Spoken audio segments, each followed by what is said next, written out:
पानी कति खानुपर्छ जस्तो लाग्छ हजुरलाई? 3 देखि 4 लिटरसम्म। हजुरले कति खानुहुन्छ? खै 2 लिटर नि खानु होला। हामी थाहा भएर पनि कहिलेकाहीँ खाइन्न।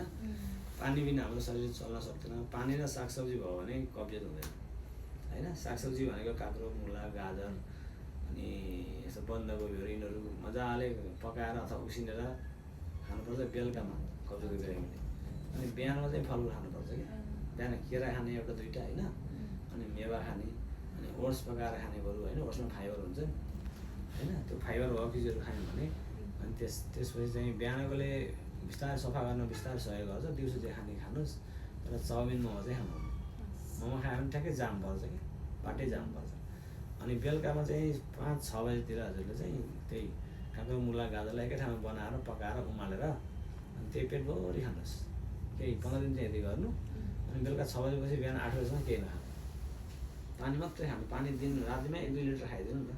अहिले करेक्सन नहुने गर्छौँ, पछि 2 देखि 3 लिटर हजुरले भनेको ठिक हो। 2 देखि 3 लिटर पानी खानुपर्छ है।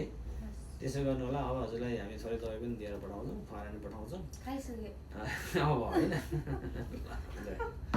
धेरै किताब पनि लेखाएको छ, कब्जियतको दिनले के खाने नखाने कसरी गर्ने भनेर लेखाएको छ। यति भयो भने सायद अब हजुरलाई कब्जियतको लागि भनेर हस्पिटल ढुल्नु पर्दैन है। ल